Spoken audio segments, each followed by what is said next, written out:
On est dans l'obligation d'un père à éduquer son fils à la Torah.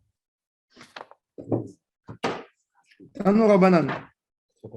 Katana Yoda le Narnea. Le petit, il y a Raphaël. Katana Yoda le Narnea, Chayav Belulav. Leitatef, Chayav Betsisit. Le chiot du talit Katan, c'est qu'un enfant, il sait s'habiller tout seul. Avant ça, on met que pour les photos. Alors dis-moi, si c'est ça, pourquoi dans toutes les écoles juives, ils mettent les gosses? Un enfant, moi, je n'ai jamais compris la notion pourquoi on met un enfant de 3 ans. Toutes les écoles juives, tu dis, C'est l'habitude. Quelle habitude? Il le voit sur lui. Il fait rentrer les petits lots, excuse-moi, sur le Chotzmina Kavod dans les sous-vêtements. Ça salit. Quel Kavod du tzitzit il y a dans ça? Au Maroc, les Juifs, avant de rentrer aux toilettes, ils enlevaient le talit. On n'est pas rentré avec aux toilettes. C'est une erreur. C'est-à-dire, mais tellement ils étaient makpides. La majorité des Juifs marocains, que vous sachiez, ils ne mettaient pas de talit katan parce qu'avant, il y avait de la djellaba là-bas. Et c'était mal, tu vois, c'était pas bien disposé. Ils ne voulaient pas faire bisayon à cette mitzvah. Le Ikaradin, alors quand on fait la coupe de cheveux de l'enfant, on lui met poton, un talit katan, la hanechoto. Mais katan a yodé à l'it'atef. L'it'atef, c'est-à-dire, pas rien que mettre le tzitzit. L'it'atef, c'est il s'habiller. Il sait s'habiller. Et donc ça veut dire, que s'habiller ou être propre? S'habiller, ça dépend pas de propreté. Ah, d'accord. C'est pas comme le chez les filles. L'it'atef, est-ce qu'un enfant, il sait c'est quoi un ritouf de tzitzit? Ça, c'est 10 ans, ils ne savent pas encore c'est quoi un ritouf de tzitzit. Il prend le tzitzit, le mettre comme ça, atifati shme'elim. Il y a des gens, des bar mitzvot, des gens mariés, ils ne savent pas faire le ritouf du tzitzit. Ils font le tzitzit comme s'ils sont aveugles. L'idée, c'est de porter, c'est d'avoir un levouche rachouv avec lui, pour couvrir la tête et la partie du dos. Comme à l'ancienne, comme un kafier. C'est ça l'idée. Un kafier. C'est pour ça que le Shulchan Aruch dit atifati shme'elim. Pour la bracha. C'est pour ça que le Shulchan Aruch te dit atifati shme'elim. Parce qu'en réalité, il n'y a jamais quelqu'un qui met un tissu d'habit, un drap carré, sur lui comme ça dans la rue. Donc, sa bracha, elle n'est pas une bracha. Les gens qui prennent le tzitzit, il y a des gens, ils sont plus soigneux. Donc, qu'est-ce qu'ils font? Ils prennent le talit devant eux comme ça. À chaque question, hop, ils le mettent sur eux. Bracha le batala. Beracha le batala. Pourquoi? Parce que ce n'est pas un derech levouche, ce n'est pas un habit. Qui c'est qui met? Tu as vu un homme qui met quelque chose comme ça derrière lui? Même les femmes, elles ne mettent pas. Le tzitzit, c'est sur un vêtement à 4 coins. Attends. Oui, d'accord. C'est merde. Alors, d'accord, c'est un vêtement, mais ce n'est pas un vêtement. C'est pas un vêtement. Quelque chose que tu mets sur toi. Est-ce que tu mets. Est-ce qu'il y a quelque chose que tu as mis sur toi un sac pour ne pas avoir de la pluie? Je ne le connais que par le.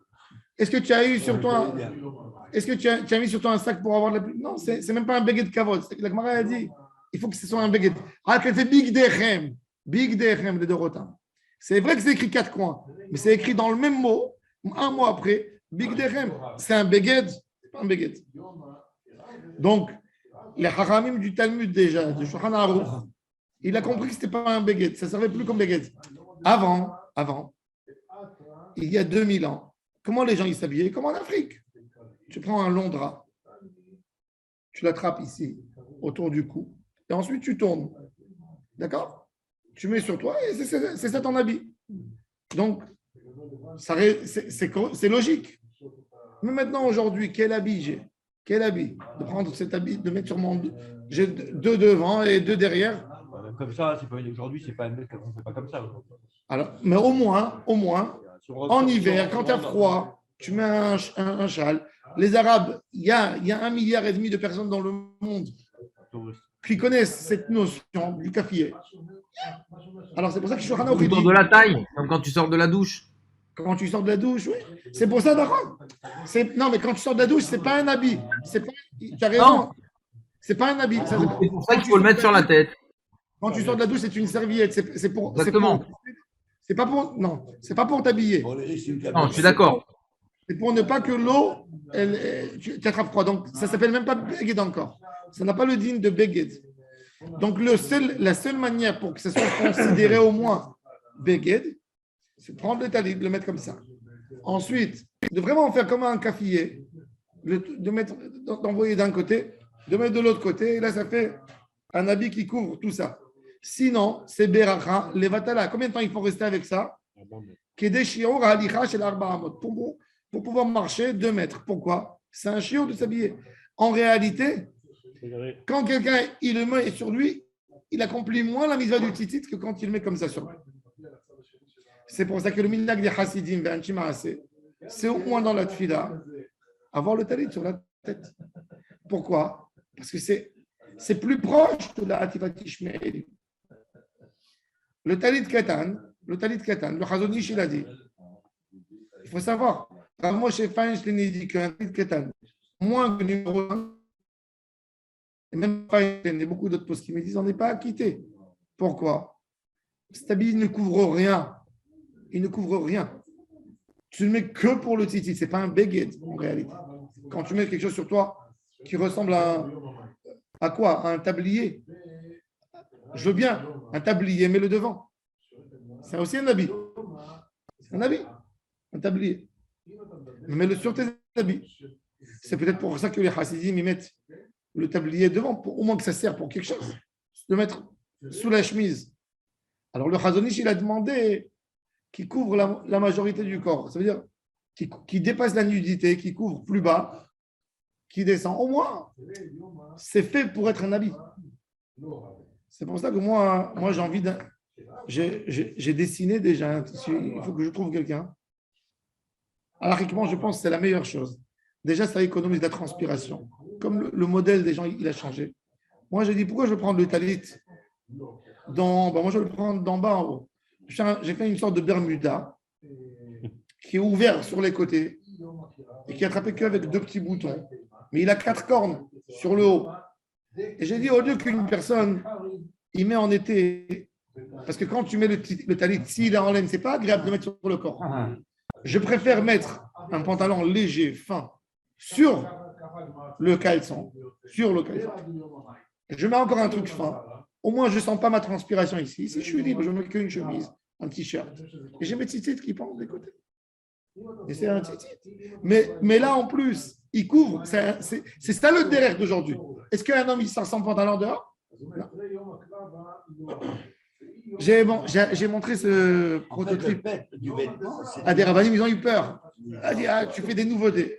Qu'est-ce que tu as appris la mitzvah de tzitzit? C'est quoi le big? La volonté d'Hachem, c'est que tu mettes sur un habit. C'est intéressant. Maintenant, j'ai demandé à quelqu'un qui me fasse une petite ligne de ça. D'abord, en Israël, le climat il est hyper chaud. Pour les religieux, regarde pour les religieux. Moi, pour ne pas mettre le talit directement sur le corps, pour ne pas faire de talit un bisayon, parce que le talit, quand il est sur le corps comme un tricot de tzitzit, il y a beaucoup de poskim qui disent que ça aussi, ce n'est pas un habit. Quand tu rentres dans un magasin, c'est écrit magasin d'habits, est-ce que tu trouves des tricots de corps? Tu dis, il est bien habillé. Un tricot de corps, c'est fait pour prendre la transpiration, c'est pas fait pour s'habiller. C'est fait uniquement pour empêcher la transpiration d'arriver sur la chemise et de faire des taches. C'est tout. Pareil, un caleçon pour évacuer. Donc, ce n'est pas Beged qui est fait pour s'habiller. C'est pour quelque chose d'autre. Alors, je n'ai pas envie de mettre mon talit sur mon corps, donc ça me fait quoi? Ça me fait un tricot de corps. Ensuite, dessus, un talit katan. Alors, sur le talit katan, une chemise. En été, c'est un pull, et en hiver, en été, c'est un costume, en hiver, il faut ajouter aussi un pull. Ça fait 5 habits. C'est énorme. C'est énorme, 5 habits. Dis même que si tu fais un pantalon léger, très léger, fin, tu le mets sur toi en plus que le caleçon. En bas, tu ne sens pas la transpiration, tu la sens beaucoup moins qu'en haut. Et les fils, ils sont dans les coins du. Oui, dans les coins, dans les 4 coins. Et il descend jusqu'où? Mais pourquoi tu dis. Pourquoi je peux pas mettre Comme un Bermuda, un petit Bermuda. Pourquoi je peux pas mettre sur mon jean là Si tu l'ouvres, si tu bloques d'un côté, C'est quoi bloqué? ça veut dire il ne faut pas qu'il ait. D'après la halakha, d'après Shulchan Aruch, même s'il a 6 coins, il est chayav. Mais il faut qu'il ait 4 knafot, 4 coins, le tzitzit. D'accord. Ça, c'est un coin. Ça, c'est un coin. Ça, c'est un coin. Mais t'en as que deux, t'en as pas quatre. C'est pour ça qu'on met pas les deux. Là, c'est un coin. Non, mais là sur le pantalon, si je mets sur le pantalon, Là, t'as pas aussi l'ouverture. Là, t'as un coin là, un coin là, c'est tout. pas dans le d'accord. Si tu mets encore 2 derrière, Deux derrière. Ah, mettre un bouton quoi? oui. Comme tu fais deux. Non, et encore, si c'est trop attaché, c'est pas bon. Shulchan Aruch, il dit Beged. Ah, il faut qu'il y ait minimum 4. Il dit ici à 6, c'est pas grave. Non, Mais mais deux coins. Ouais. mais si c'est fermé comme ça. Je mets Encore, tu ouvres encore un truc comme ça fait 4 et tu mets sur les comme ça, sur le côté une. Non, mais si tu mets à part ça sur les côtés, ça fait 6 points déjà. Ici, je mets une Oui, un zip ici. Ça fait 4. Ça fait 4. Ouais, il y a fait. Mais je mets où les katana après? Sur les coins. Juste là. Ouais. De là et de là. Pas là. Bon, tu mets de l'autre côté, tu fais ici décoratif. Non, mais si c'est fermé, c'est plus considéré comme un coin. Pourquoi c'est pas fermé? Tu l'ouvres et tu fermes comme un tricot de corps. Comment tu C'est fais un pour ça tricot? que les katanes sont ouverts à partir d'ici. Dans un tricot de tzitzit, d'accord? Mais alors, mais il y a des petits boutons pour fermer. Oui, D'accord? mais et encore, ceux-là, ils sont. C'est bon? Non, c'est bon, c'est bon.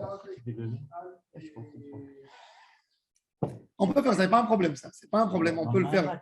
En fait, on s'est pourvoyé. Hein? Le fait de s'habiller, c'est la mitzvah. D'abord. Non, Et cet habit-là, il n'est pas neutre. On met des tzitzit après. non. Et en fait, le tzitzit katan, il nous a trompés quelque part. Parce qu'à l'origine, c'est un béguet qui doit être comme ça construit. Bon, On a en un tous peu les cas, ça c'est. visualisé le- je sais pas Ça, comment- c'est, à mon avis, ça ferait mettre à la majorité des gens de tzitzit ketan. Il y a tellement de gens en plus qui ne veulent pas mettre le tzitzit ketan, point de vue, ils sont gênés, ils ne veulent pas mettre un tricot de corps, un tzitzit ketan, un t-shirt dessus, et d'avoir un t-shirt adapté. Combien de tzitzit ketan tu peux avoir sur t-shirt ou des chemises avec tzitzit dedans? Non. Alors, on revient. Les tatés travaillent avec tzitzit. Lishmon tefillin.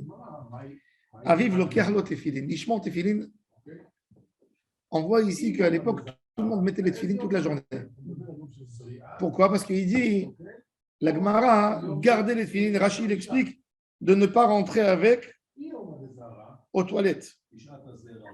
Mais le Shulchan Aruch, il ne donne pas cette même théorie de ne pas rentrer avec les tefillin aux toilettes. Il dit 2 paramètres. Que l'enfant, il sait qu'il n'a pas à avoir mal au ventre, à vouloir aller aux toilettes avec les tefillin, à rester, se retenir. Et la deuxième chose, sauf votre respect, c'est bien savoir s'essuyer. Qu'il n'ait pas d'excréments sur lui. Il faut habituer les enfants que quand ils s'essuient avec une lingette, avec de l'eau, il faut que ça soit propre. Ben, nos parents, Pourquoi? ils se lavaient avec de l'eau. Mais par exemple, Mon père, parce que la halakha, elle dit, les Arabes, c'est pareil. il faut savoir que pour Kriyat Shema et Tfila, Shir Vatzer avec Soa, Bekol Shiur. S'il y a quelqu'un qui a une goutte de semence sur lui ou une goutte d'excrément sur lui, il ne peut pas faire la Tfila. Toi, Eva. Donc, il faut habituer les enfants quand ils sont jeunes, ils ne savent pas c'est quoi s'essuyer avec de l'eau, ça les gêne. Ils préfèrent du papier. Ils s'essuient mal des fois. Donc, quand ils arrivent à la bar mitzvah, à l'âge où ils mettent les téfilines, il faut leur dire. Pour les adultes, cette histoire, même pour les adultes, moi, je pense aux patients qui ont été opérés de la prostate. Tu as raison, aux patients vieux qui mettent une couche, c'est un vrai problème. On ne peut pas mettre des téfilines au moment où ils ont la couche. C'est vrai.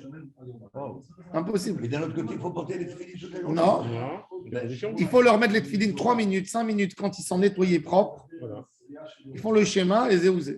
Alors, le tzitzit, le tel katan. Ah, le tzitzit, ce n'est pas Meakev. Le tzitzit, c'est un objet de mitzvah. Ce n'est pas un objet de kedusha, donc il n'y a pas de problème. Tu peux même rentrer avec aux toilettes.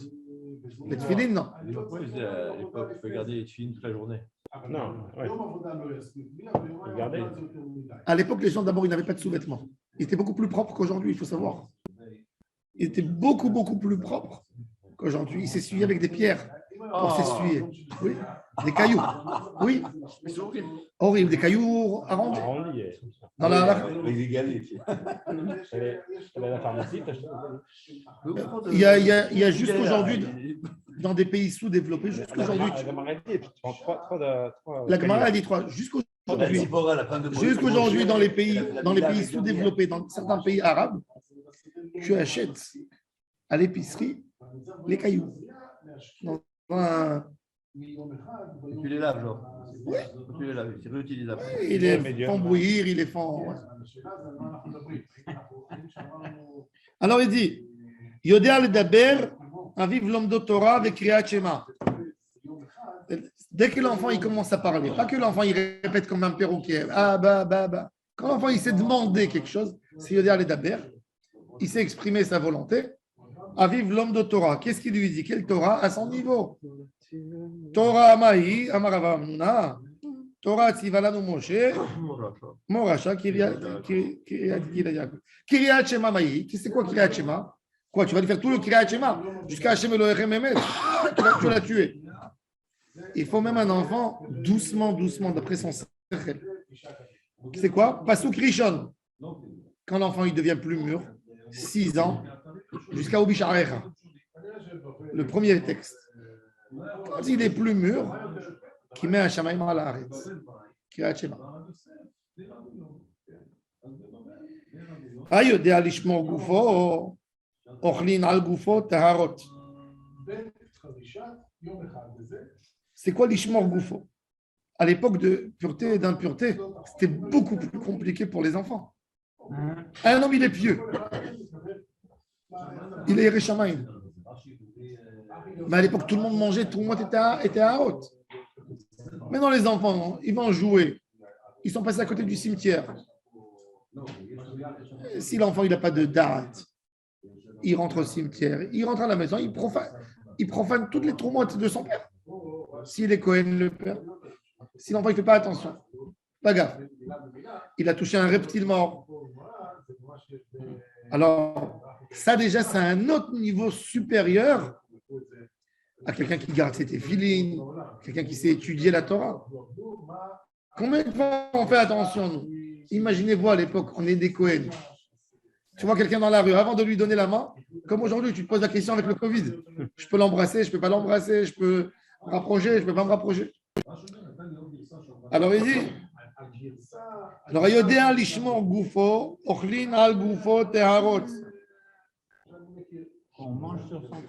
Il sait garder son corps de Tumat Maga, de Massa, de Oel, il ne rentre pas. Alors il nous dit Rashi, ochlin al gufo, im naga gufo betaharot, en chosheshim lahem. אבל לא על ידיו, אם נגע בידיו בטהרות, חוששים להם. שיש יודע לשמור גופו, ואין יודע לשמור ידיו מתורת סתם ידיים. Dans les טהרות, on a aussi ידיים. C'est quoi ידיים? נטילת ידיים. Pourquoi ils ont fait נטילה? נטילה, pour rappeler à quelqu'un que tout ce qui touche, il doit faire attention. C'est pour ça, mais sur Serer Terouman, le Rashba, il dit que c'est pour ça qu'on a instauré la netilat yadayim. Pourquoi? Quand tu fais netilat avant de manger, tu dis attends. J'ai vu un reptile aujourd'hui, je l'ai touché, je ne l'ai pas touché. Ah, mais j'ai la terouma. Tout ça pour rappeler à la personne. Alors il dit, Yesh Adam Shiyodal Ishmor Gufo, il ne va pas rentrer dans un mausolée où il y a un mort. Il ne va pas toucher le mort. Il ne va pas toucher un reptile. Il ne va pas le soulever. Quand il va nettoyer sa maison, il va trouver un rat mort, il ne va pas le toucher directement. Il va prendre un balai et il va le jeter. Il ne va pas faire magar ni massa. Parce qu'un reptile, il n'est pas métamé bémag. Comme un Betoumat Hesed. Il est métamé Bemaga quand tu le lèves, Bemassa quand tu le vends. Alors il fait attention de tout ça, mais il ne fait pas attention de Toumat Yadaim. Alors celui-là, Ochlim, Al Gufo et pas Al Yadav, c'est ce qu'il dit. Aval Yadav, Ishmor et Yadav, mais dès qu'il a fait Netila, il fait attention tout le temps. Et non, Noga Beshum d'avoir ça fait comme ça fait comme Metamet Yadaim. Veim lo nizar ou baliga betarot, notel Yadav. C'est pas évident. À l'époque, il fallait faire très attention avec tout ça. Même un père, il ne donnait pas à son fils. Si l'enfant est payé Yereshamaim. Un père qui a un enfant là, il est à la maison, il est Cohen. L'enfant, il ne peut pas manger avec le père. Il n'est pas Tahor. Pas évident. L'ishmor et Yedav, ochlim al Yedav teharot. C'est pour ça qu'il fallait donner les troumottes qu'un Kohen Yereshamaim, que dans sa maison, tout le monde faisait attention. Vous imaginez le niveau de Kedusha qu'il y avait dans les maisons? Ça nous paraît saoulant, mais ils savaient vivre avec. Les Kohanim, ils vivaient avec ça des centaines d'années. jusqu'au moment où Beth Amikdash il a été détruit. C'est quelle pureté quand tu rentres dans une maison d'un Kohen. C'est que tout est kadosh dans cette maison. C'est-à-dire, même leurs idées, leurs pensées, ils sont toute la journée à Hachem pour ne pas être tamés. Les gens Yerushalayim, tous les enfants d'Aaron à Cohen, à l'époque des... Au début. Oui, au début, Bevadaï.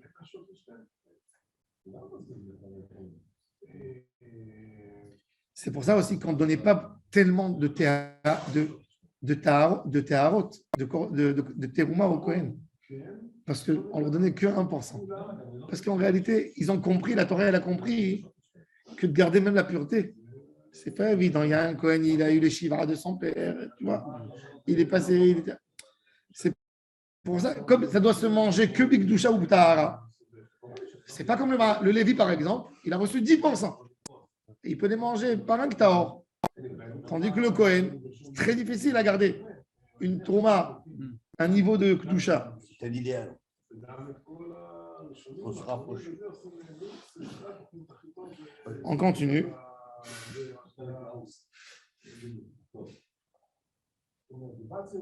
Et comment on sait? Ayodea al-Sha'el Bereshut Yahid, c'est fait Kotame. Bereshut Arabim, c'est fait Kotao. Il dit, toujours quand on demande au Cohen, il y a un Cohen, il vient chez toi, l'enfant, on parle qu'un enfant Cohen, même des Taharot. C'est-à-dire, je monte avec mes enfants à Jérusalem. D'accord? Je monte avec mes enfants. Allez, on a tous fait le mikvé avant de rentrer en ville. Tant que j'ai gardé les enfants, ils sont avec moi, on a fait le mikvé. On est rentré au Beth Amikdash. On mange. C'est pour ça qu'au Beth Amikdash, pour les gens qui n'étaient pas des connaisseurs, quand vous montez dans le monde du temple, pas par la mosquée en haut, quand vous garez la voiture au parking, King David, sur la muraille, et vous rentrez pour aller au Kotel, vous voyez, entre la muraille et le mont du temple, il y a plein, tout le bas, c'est que des mikvaot. Parce que les gens à l'époque, ils montaient à Jérusalem par où? Par la source d'eau, par Silouane. Ils montaient. D'en face. La source d'eau qui est en bas, le village, Silouane. Et il y a le chemin, celui qui a fait le chemin. Vous avez fait le chemin des pèlerins? Il y a là-bas c'est très intéressant. Quand vous avez compris cette notion, c'est très intéressant pour comprendre comment ils venaient les pèlerins. Ils venaient, ils faisaient tous le tour, ils descendaient d'en bas. Il y avait des dizaines ou des centaines de mikvés pour monter au mont du temple. Et les mikvés, c'est très intéressant. Il y a les escaliers, et il y a un mur en pierre qui fait un arrêt dans les escaliers entre ceux qui descendent au mikvé et les autres qui montent. L'eau n'était pas propre, hein. C'était de l'eau qui a été accumulée, et nettoyée avec des règles, etc. Et il y avait des millions de pèlerins. Ils venaient là-bas. Alors quand je monte, je ne suis pas un homme grand religieux, mais je connais au moins les bases. La notion de 7 jours, Ilvamnida, Yoledet. Je vérifie que tout est en règle. Je rentre, j'amène mon sacrifice. Je me suis engagé un korban chez la mime, un korban. Je m'assois là-bas. Je mange avec mes enfants et je sors. Je distribue à tout le monde parce que je sais, je ne vais pas rester longtemps. Mais imagine-toi, il y a un grand religieux de Bnei Berak. Il vient, il a des korban shlamim. Ils sont nés Chalim. Les Yom Valayla. Korban Pesach à Yerushalayim. Il y a des choses qui doivent. Mais non. Son fils, il a trouvé son cousin. Ils vont tourner dans la ville. Il vient le soir, il dit: ah, vous avez fait des grillades. On veut manger avec vous. C'est shlamim. Mon fils, où tu étais? Ah, j'ai tourné. Tu es rentré où? Peut-être tu es rentré dans une maison où il y a un témémet. Tu lui dis ça. Il te dit: j'ai fait toujours attention, j'étais que dans Reshut Arabim. Parce que Reshut Arabim, même s'il y a un Safek, c'est Kotaor. Si tu dis j'étais à Reshut Yahid, c'est Kotame. Alors il faut lui poser la question. Ayodé Alishael, Bireshut Yahid, c'était Kotame. Bireshut Arabim, c'est fait Kotaor. Ah, c'est le Tao n'a pas la même valeur dans le Rabbi Exactement. que dans le Yachid. Bien fait. Maintenant. Et les femmes aussi, elles avaient leur mikvé, Ah, quand on manque de Silouane.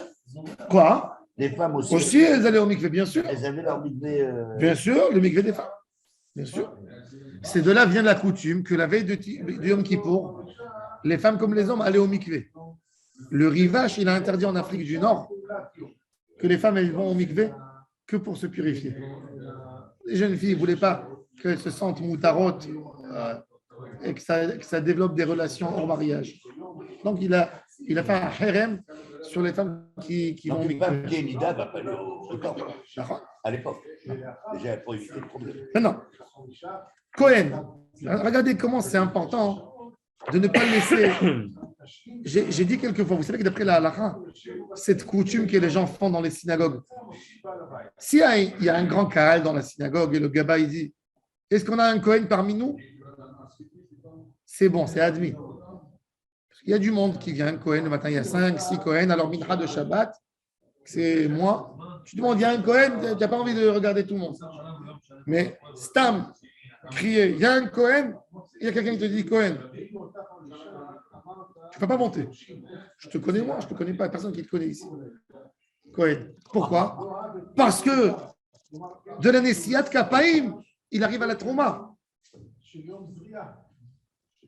Ça c'est dans Shulchan Aruch, il dit ça me forage, il dit ne les laisse pas monter, ni à parce que de la Torah, il monte au Duchan, du Duchan, il prend Pidyon Aben, il prend Trouma. C'est ce qui est écrit ici dans la Gemara. Regardez. Ayodea Lifros Kapav, du moment où il sait faire la Holkin, lo, Teruma Bebet Agiranot, c'est-à-dire il va. Qu'est-ce qu'il fait? Quand l'agriculteur, il a ramassé ses fruits, il y a cet enfant Cohen, il vient, il dit donne-moi pour mon père. Tiens, prends. Parce que je me rappelle de lui à la synagogue. Il est monté. Donc je sais qu'on ne le laisse pas monter s'il ne connaît pas toute la halachot.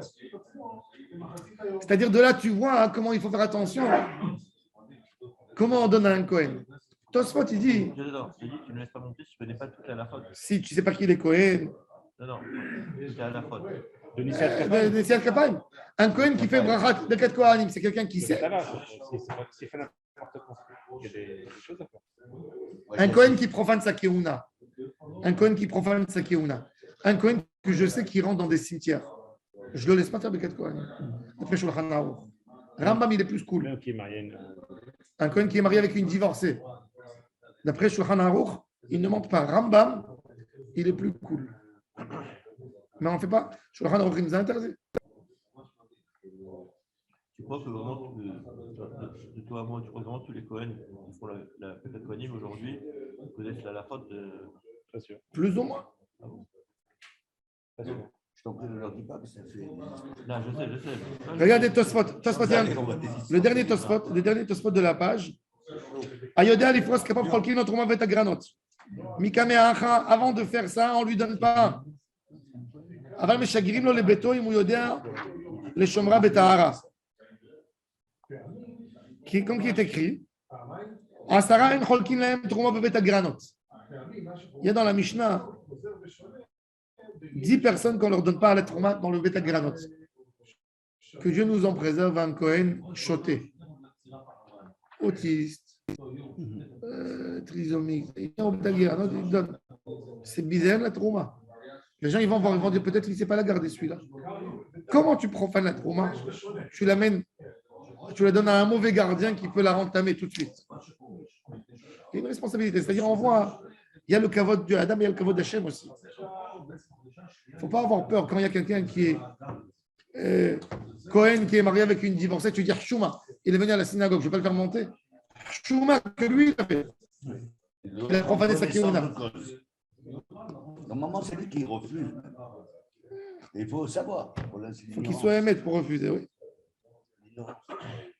Alors, avec Ethan et ses femmes, il y a quelqu'un qui m'a posé la question. Hier, je suis rentré dans une synagogue, il y a quelqu'un qui est venu chez moi.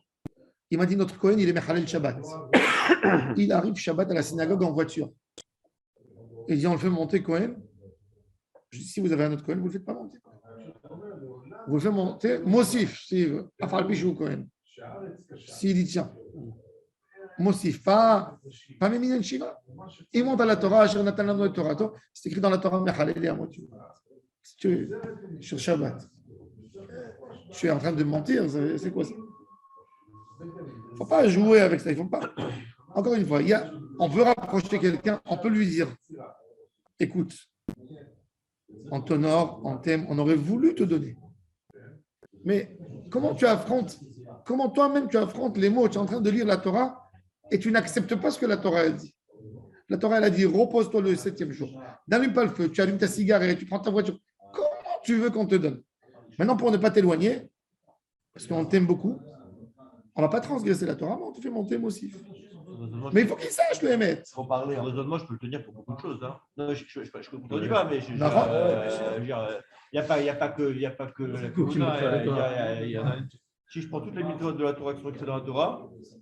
Non, il y a des mitzvot qui non. Tu fais toutes les mitzvot qui sont dans la Torah. Non, il y a des mitzvot qui sont les Chol Am Israël. Il n'y a personne qui conteste la notion de Shabbat. Shabbat, c'est Hamour. Halel Shabbat, Shomer Shabbat. C'est ce qui faisait un juif d'un juif. Ne vole pas ton voisin. C'est-à-dire maintenant, après, c'est toi qui as décidé que ton voisin, il t'a volé. Les autres, ils n'ont pas décidé ça. C'est toi qui décides. Quand tu feras toi chez toi minyan à la maison, ne le fais pas monter. Ne convoite pas la femme de ton voisin. Non. Il faut vérifier. Les biens, ne convoite pas les biens, la femme. S'il est Mochzak Be'avera, s'il est Mochzak Be'avera dans la ville, il ne faut pas le faire monter. Vadaï. Il ne faut pas avoir peur. Il faut être pédagogue et humain, il faut parler. Tu sais que les non-dits. La Gemara, elle dit plus que ça. Tu sais ce que la Gemara, elle dit? La Gemara, elle dit qu'un homme qui est en état de divorce avec sa femme, et pour embêter sa femme, il dit je ne nourris pas les enfants. Tu sais qu'est-ce qu'il faut faire? La Gemara, elle dit tu sais qu'est-ce qu'il faisait?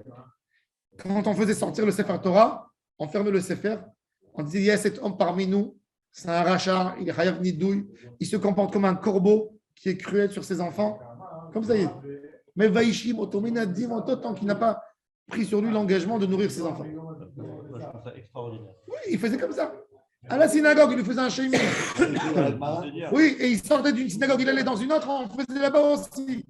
C'est comme ça que ça peut enranger. Non, mais c'est vrai. Non, parce que après, tu viens. C'est comme le col de la bouche. Tu viens à la synagogue. Maintenant, le gauche. C'est dur à faire, mais bon, c'est vrai, c'est logique. Maintenant, il nous dit. Est-ce que c'est là où on a pensé que le Katan ne fait pas action? Il a fait. Rabbi Yaakov, il pose une question. Il a fait. Nous, on a dit qu'on ne donne pas la Torah à Katan. Est-ce qu'un enfant. Est-ce que. Tu es resté pour ça, j'ai vu que. Est-ce qu'un enfant. Il a donné l'eau à la bouche, là. Est-ce qu'un enfant. Écoutez bien. Il a fait. Est-ce qu'un enfant Katan qui n'a pas amené les signes de puberté, je le laisse monter Birkat Kohanim? Arrête, nous, on sait, il est écrit dans la Mishnah qu'à 10 personnes, on ne donne pas la terouma, dont parmi eux, un Katan. S'il n'a pas amené les signes de puberté, il est Katan. Si je le laisse monter à la synagogue avec son père, demain il va aller. Il a fait les signes de Kapaim, celui-là. Mais si on le laisse monter que avec son père, c'est pas encore un signe. Tout le monde sait que le père il a fait Mishmar Hinour. S'il monte seul, ça c'est un problème. Avec son père, alors c'est ce qu'on fait aujourd'hui. Pour quand même éduquer les enfants à faire des choses. Alors seul, on ne le laisse pas monter.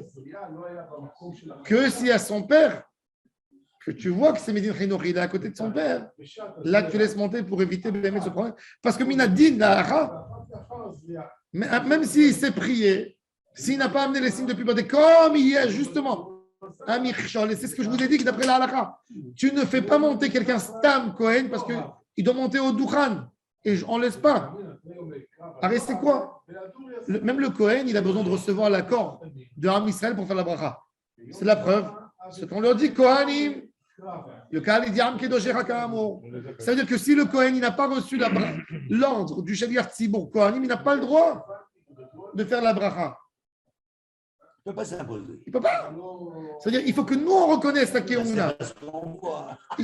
Non, il faut que nous, on reconnaisse sa Keuna. Si nous, on conteste sa Keuna, si nous, on dit qu'il y a un problème.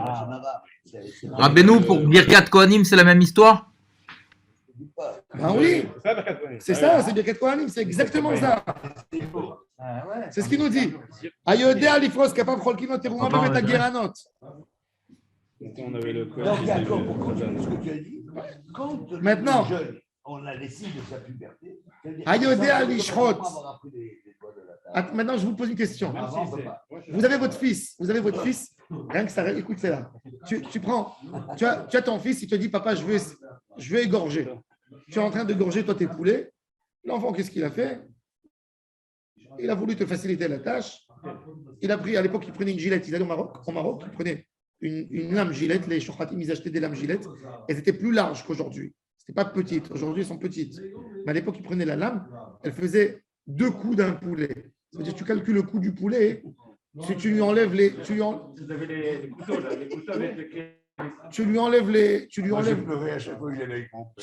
les plumes. Si elle fait la largeur 2 fois le coup, tu peux égorger avec. Maintenant, l'enfant, il est venu, il a pris un poulet. Je peux manger ou je ne peux pas manger? C'est quoi Yodé Alishchot? C'est quoi Yodé Alishchot? Alors, Rachid te dit. Kulam Kerim Nishrot, on l'a étudié. Qu'est-ce qu'il doit savoir? Ayodé Alishchot, c'est quoi? Il connaît les simanim déjà. Voilà. Savoir les choses principales. Et le gadol, il était à côté. Il a vu qu'il n'a pas coupé comme quelqu'un qui coupe un radis. Pas de Il n'a pas fait de trista. drassa. Exactement. S'il n'a pas fait la drassa, tu peux manger pour un poulet. C'est comme ça la halakha.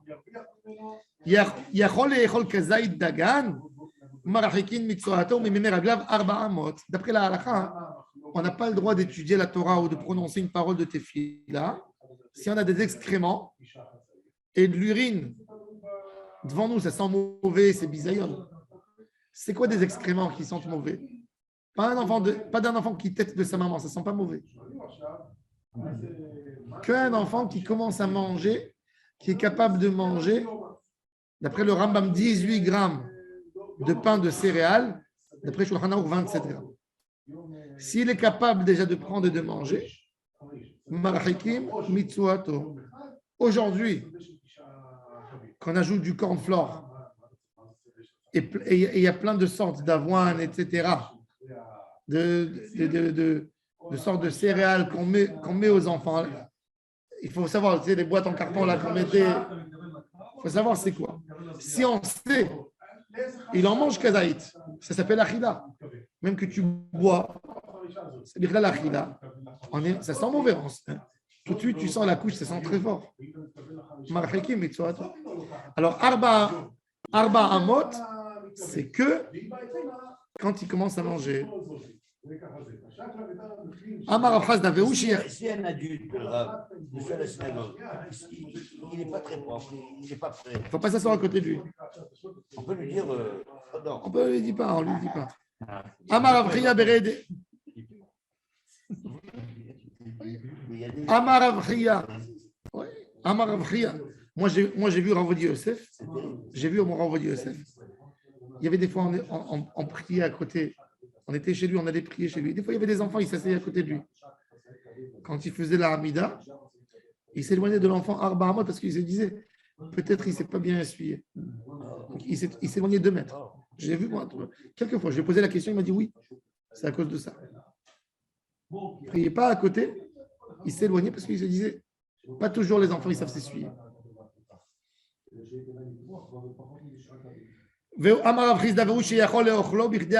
C'est combien un enfant qu'il faut s'éloigner à Arba Amot, c'est qu'il peut manger. Des fois, tu donnes à un enfant, il est tout petit, il est bébé. La mère, elle a envie de commencer à lui donner des choses. Elle lui donne un morceau de pain, il suce le pain comme ça. Celui-là, tu n'as pas besoin encore d'être éloigné de cette soie. Parce qu'il ne peut pas manger en 3 minutes un kazaït. Il suce, il tire des miettes de pain. Pas grave. Ou Bégadol, même s'il n'a pas mangé devant moi du pain, il y a un gadol, il est en train de faire un régime. Il ne mange aucun gluten, aucune farine. Est-ce que je dois m'éloigner Arba Amot? Quelqu'un que Dieu nous en préserve, il est sous perfusion. Perfusion, on dit? La perfusion. Et il a des excréments qui sortent de son corps. Est-ce que je dois m'éloigner quand même Arba Amot? Parce que je te dis, si le raisonnement, c'est qu'il mange Dagan ou pas Dagan, il ne mange pas du Dagan. te dis, ou begadol, apal picheno yachol echol, ni birde achilat pras, dirtiv yosif da'at, yosif machov, plus il y a du da'at, machov Rashi dit masriach. Yachol echol kazait tzali, un enfant orphelin par exemple. Et il est sous la traitance du Beddin. Du moment où il est capable de manger en 2 minutes et demie un morceau de viande grillée, il y a des enfants qui n'aiment pas la viande grillée. Quand ils sont petits, encore, ils n'aiment pas. C'est après que ça se réveille. Les enfants, quand ils sont tout petits, vous leur donnez un steak grillé, ils n'aiment pas. Je me rappelle, moi, encore. Moi, jusqu'à 10 ou 12 ans, je n'aimais pas la viande grillée du tout. Ça sentait trop fort. Les goûts ne sont pas encore... Alors, il dit, tant que l'enfant n'aime pas la viande grillée, il n'est pas tour de Korban Pessah. Du moment où il commence à manger, il est capable de la manger. Tor qu'il est achilat peras, shohatim, alav et Pessah, chez Neymar, ish, les filles ochlo, s'il est capable de manger. S'il n'est pas capable de manger, non.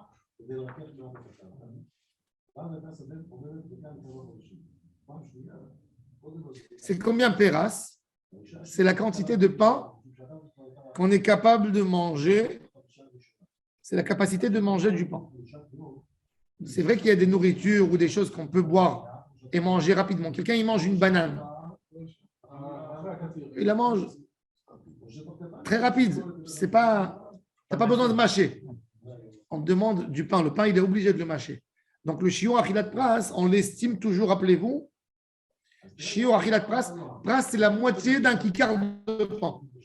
D'un pain qui était fréquent à l'époque, la moitié de pouvoir le manger. Combien de temps tu manges? Alors, il faut considérer aujourd'hui, achilat pras, peras, c'est le kikar de pain aujourd'hui, admettons, une demi-baguette. C'est un repas de quelqu'un, d'accord? Combien de temps ça te prend pour manger une demi-baguette? Combien de temps?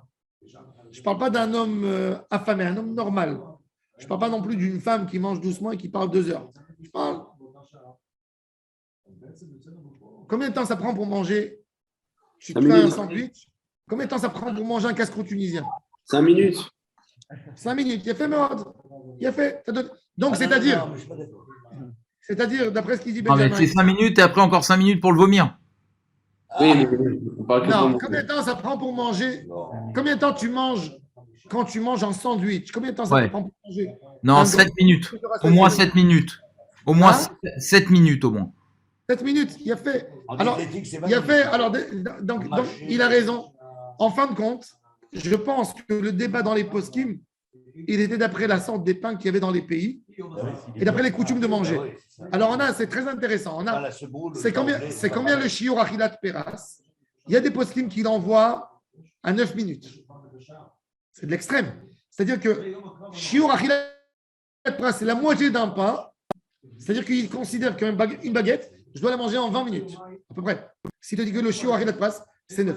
Il y a d'autres poskim qui le réduisent à 2 minutes et demie. Le Khatam Sofer. C'est-à-dire que pour lui, il dit tu manges ton repas en sandwich, tu le manges en 5 minutes. Donc, peras, c'est la moitié, c'est 2 minutes et demie. Nous, qu'est-ce qu'on fait? On aime toujours le milieu. 4 minutes. 4 minutes. Donc, on lui donne 8 minutes pour manger une baguette normale, manger, bouchée par bouchée, bien mâché, avaler. Donc, le shiur achilat peras, c'est 4 minutes. Donc, il faut qu'il soit capable de manger le kazaït de pain ou de korban pessah, shiur achilat peras. Rabbi Yehuda Omer, Ad sheyachol levarer achila. Pour Rabbi Yehuda, non. Il dit, pour Rabbi Yehuda, c'est beaucoup plus fort. Rabbi Yehuda, il dit, la halakha n'est pas comme Rabbi Yehuda. Mais Rabbi Yehuda, il dit pour le Korban Pessah, il dit, vous connaissez ces enfants que quand tu lui donnes une entrecôte, pas une entrecôte, comment on dit, des côtelettes d'agneau. Tu lui poses des côtelettes d'agneau devant lui, il te dit, ah, je ne sais pas manger. Il y a la maman qui vient, qui prend le couteau, elle lui nettoie, elle lui enlève, elle lui pose, et là, il mange.